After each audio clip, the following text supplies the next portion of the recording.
নারে না নারে না নারে না নারে না নারে না নারে না।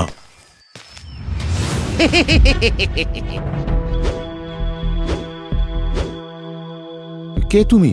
আমাদের পথ আটকালে কেন?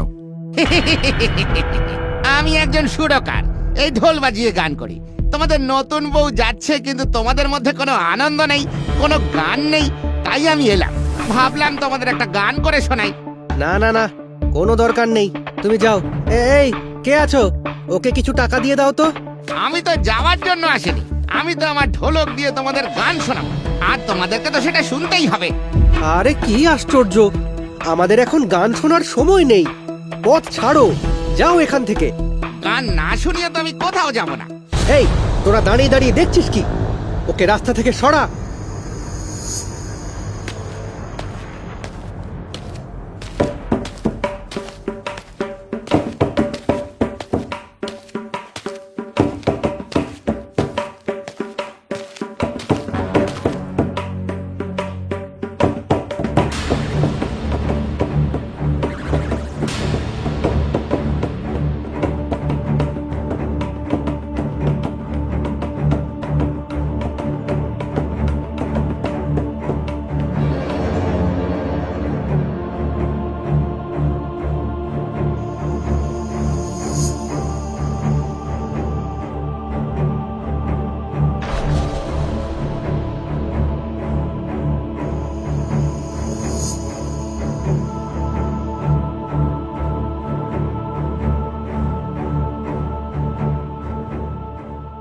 এতক্ষণ ধরে যে খিটখিটে রোগা পাতলা লোকটাকে দেখা যাচ্ছিল, সেই লোকটি আসলে একজন মায়াবী শক্তির অধিকারী। সে তার মায়ার জালে সবাইকে নিজের বশ করে ফেলে এবং গৌরগঞ্জ রাজ্যে প্রবেশ করে। নারে না নারে না নারে না নারে না নারে না নারে না নারে না নারে। কি ব্যাপার? বড়বউ হেঁটে আসছে আর অন্য একজন লোক পালকিতে করে আসছে। নতুন বউয়ের গায়ে একটাও গয়না নেই, সব গয়না ওই লোকটা পরে বসে আছে। ব্যাপারটা কি? নারে না নারে না নারে না। একই খোকা, নতুন বউয়ের একই অবস্থা, গায়ে একটাও গয়না নেই, এইভাবে হেঁটে হেঁটে আসছে। আর তুই কাকে পালকিতে করে নিয়ে আসছিস? খোকা? কে তোমার খোকা? না না, আমি তোমার কেউ না। সরে যাও, সরে যাও এখান থেকে। তুই কি বলছিস? তুই নিজের বাবাকেও চিনতে পারছিস না? বললাম তো, আমার বাবা টাবা নেই। আর তোমার এত বড় সাহস হয় কিভাবে আমার গুরুকে অসম্মান করার?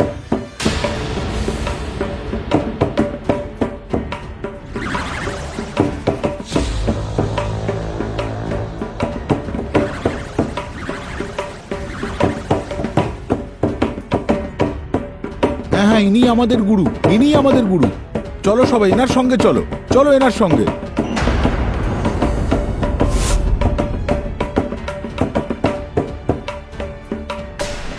নারে না নারে না নারে না নারে না।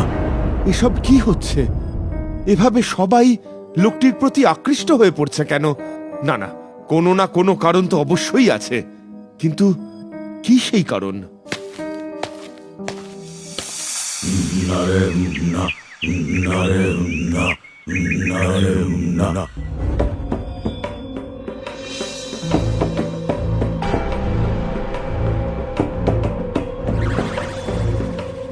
আজ থেকে আমি এই রাজ্যের নতুন মহারাজ। ওই সিংহাসন ছেড়ে দাও।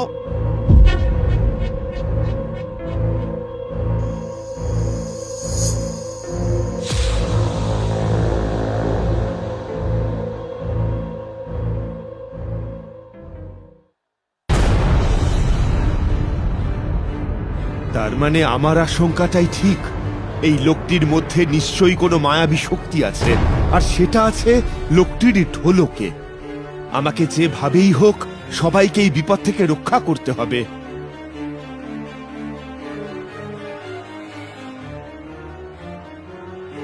আজ আজ থেকে আমি হলাম এই রাজ্যের রাজা আর তোমরা সবাই আমার দাস